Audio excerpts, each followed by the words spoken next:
Greetings. What would you like? How are you, dear good wife? All the better for being greeted so respectfully. But I hope my husband didn't hear you. He's terribly jealous and he could have you whipped. He's the captain here, you know. You wouldn't happen to know where Lord Hinnock of Kunstad went, would you? He was a guest here. I don't know, but I hope as far away as possible. That animal almost raised his hand to the Margrave.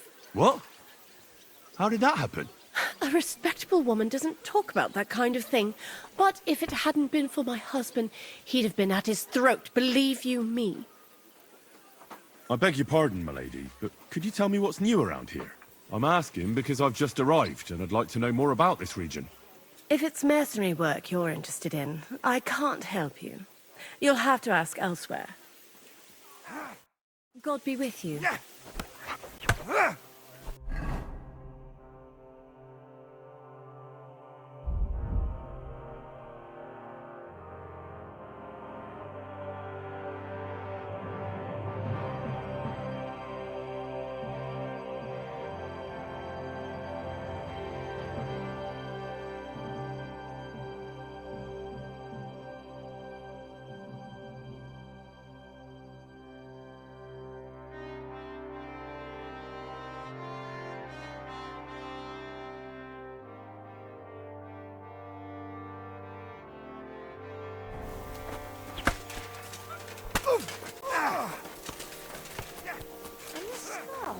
It's strange, crooked, like a letter from a fancy book.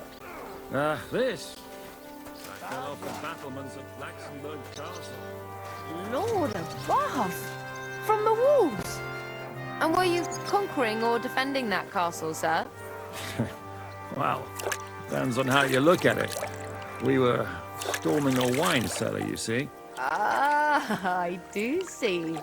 Only maybe you shouldn't go around telling people that, sir. It doesn't sound too heroic. So what? Heroes like to have a drink too, now and again. I've got loads of scars from real battles anyway. Like here, on my other arm. A groom hit me with a crossbow nearby Jitchin. The boy was nearly 15. Poor fella. That's how I lost my sweetheart. Someone shot him? No, he shot someone else. Ah, I see. And what about your eyebrow, sir? It seems a bit crooked. Do you have a scar there too? Aye. I nearly lost my eye. Also in battle? No, I was a lad. I made a bet with some friends that I could run all the way down the Devil's Slope without stopping once. That's what we called this one really steep hill. Once you started down it, you either had to run all the way to the bottom, or tumble all the way there. And you went tumbling? I did nothing of the sort. I ran down. But as I was celebrating, prancing about like a deer, I tripped on a root. I landed on my head and cracked it open on a stump. An inch or two off, and I'd have lost that eye. How are things, Captain? What do you think? I've seen better days. And you, youngster? Me? Well, considering what we've been through, surprisingly good. Just wait until you've been through as much as I have.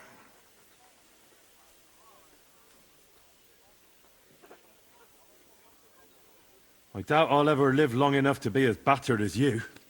Ha! Looking at you, I've no fear of that. Besides, how do you know how old I am? I don't know. From how you look? You might be surprised. War leaves its mark on a man. But enough chat. I see Jobst has returned to the fortress. That's why I'm here. They're expecting us. I wanted to take Catherine along too, but she said she'd rather get the horses ready. She's doing the right thing, and you better run ahead and greet the Margrave. I'll join you shortly. Are you expecting trouble? I always expect trouble. Jobst has turned coats more times than I can count.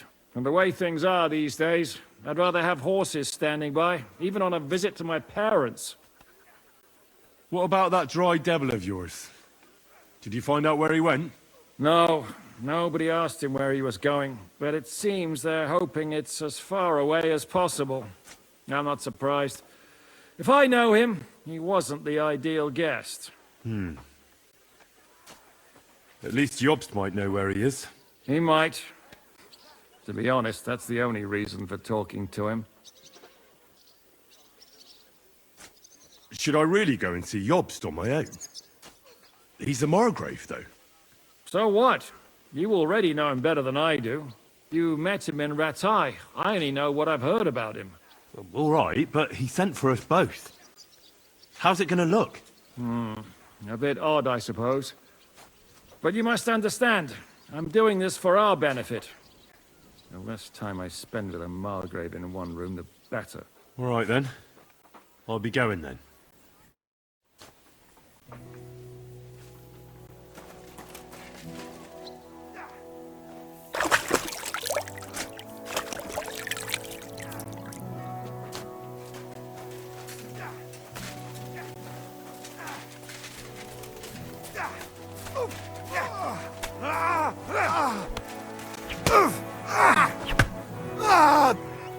Fucking hell!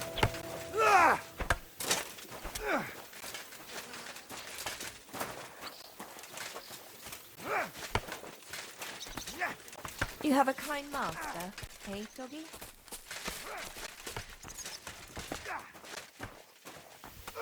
Here you go. Take it.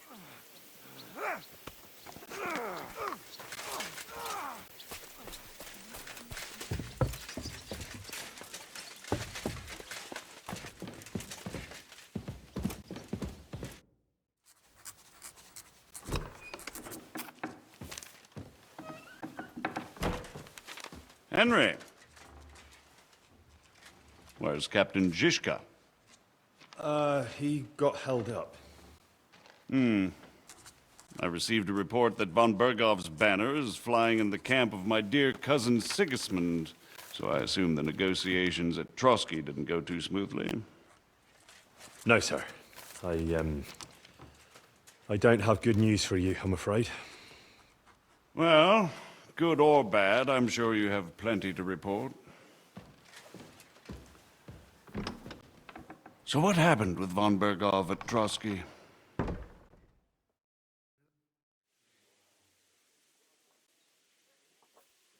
Bergov had no interest in our message. By the time we finally arrived at Trotsky, he'd already long since made a deal with Sigismund. But of course, he didn't tell Sir Hans and me anything. And on top of that, he used us to do his dirty work. Everything went to hell in the end, and we ended up in a dungeon. Or at least I did. They took Lord Capon away. In fact, that's why we're here. We were following von Bergov's trail. So I've heard. But I'd be interested to know the details. It's been some time since our meeting in Rattay, and now you appear here by the side of a quite unexpected guest. An unexpected guess. Yes, of course, I've heard of Zizka before, and of his unconventional ways of supporting our king. But I don't know where you know him from. We met outside Trotsky, in rather complicated circumstances. We crossed swords. I can only thank God we didn't kill each other. And who was giving Zizka orders? Do you know? I think it's some Jan Sokol of Lamberg. That would make sense. He was always quite pig-headed. Forgive me, my lord, but how is it possible you don't know? Aren't you all on the same side? Bear in mind that my dear cousin, His Majesty King Wenceslas, has many supporters, and each of them has their own ideas about how to defend him. I understand. It seems complicated. On the contrary, it's all quite simple. If I could get them all together in one banquet hall, give them their fill of wine and venison, they'd come to an agreement on the spot. Let's move on. I heard something about a pillory and poaching. What in God's name did you and Sir Hans get up to? Things went wrong right from the beginning. We were ambushed, and we lost the letter. Lord Capon and I were lucky to get out of it alive. But no one at Trotsky believed that we were messengers. Von Berghoff refused to aid a nobleman in need. That seems pretty low for a man of his stature. Well, to be honest, Lord Capon didn't really look much like a nobleman. We were ambushed while bathing in a pond, and then we fled through the woods. So we really looked like a pair of beggars. Ah, that must have been a peculiar feeling for Lord Capon. Not only for him, sir. I may be just a bastard, but that doesn't mean I'm used to begging at castle gates dressed in rags. Believe me, I didn't intend in the least to make such an insinuation. In any case, are you sure there's nothing else you want to tell me? Well, you should probably know that Istvan Toth was working for von Berghoff. Who's he? One of Sigismund's cronies. He was causing havoc around Ratai. Ah, yes. Hanush and Radzig mentioned some such person. They even foolishly let him go. They had to. They gave him their word. Yes. Well, it's actually quite heartening that some people still have such naive ideas about the world. Well, no one let him go this time. He's dead. Very good. From what I've heard, he was a bandit and a cutthroat. There should be no dealings with his ilk. Isn't Zhizka a bandit too, though?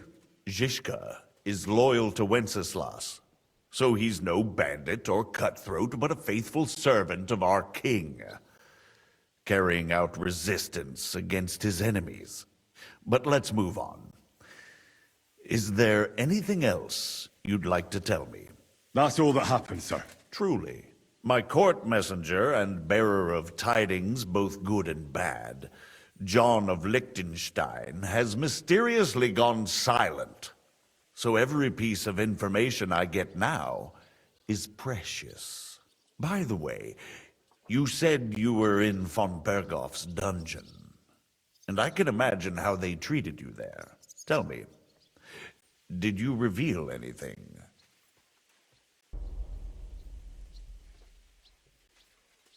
Well, they asked questions, yes. But I was counting on that, and prepared myself for it. How did you prepare yourself? But I mainly told them things I was pretty sure von Berghoff already knew. Like that Radzig is a supporter of Wenceslas, that you and I met in Ratai. And was he satisfied with that? Well, I don't think he expected anything more from a simple servant of Lord Capon. That's true. I must say, Henry, you've pleasantly surprised me. You can keep a cool head as the world around you burns. You'll make it far. Thank you for the news. You're free to go if you want.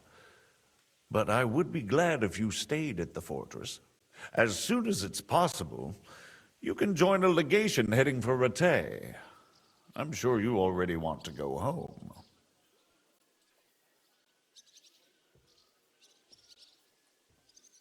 What? Go home? I can't. I have to rescue Sir Hans. I made a promise I'd protect him. A noble thought.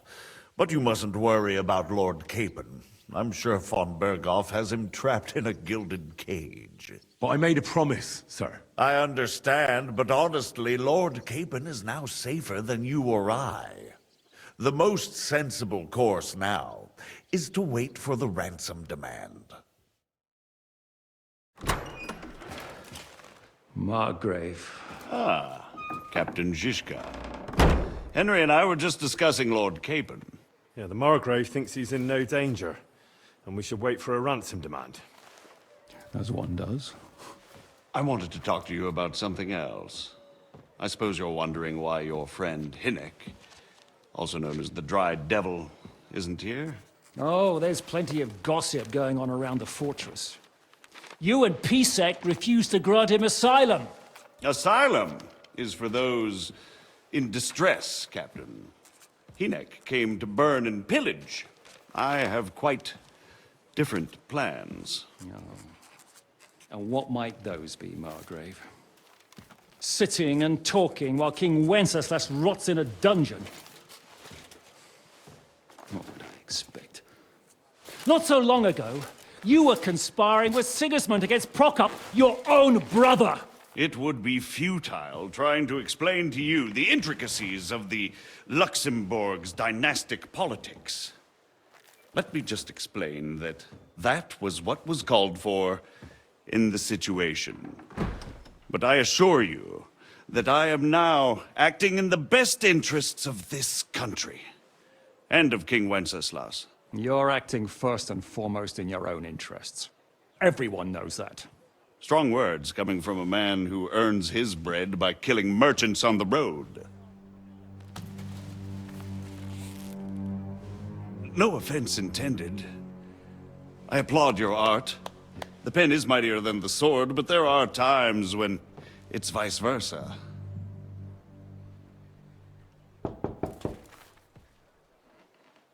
Enter! All ready to leave now, sir? Good. It's high time. I expect the captain was about to leave anyway. Are you not? With pleasure. And you, Henry? Me? Well, sir, I made a promise. I understand. I won't attempt to keep you here by force. But bear in mind, I have concluded a very fragile truce with Sigismund, which gives us time to get ready. And if anyone should disrupt my plans with headstrong acts of violence, there will be consequences. Grave consequences. I consider this matter closed. Farewell and good luck.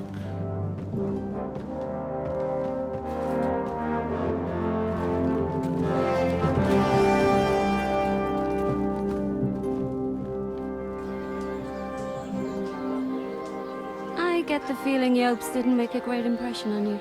Are we leaving? Yeah. And Henry's going with us. Wait, you'll help me find Capon? Sure. But we'll need people for that. And information.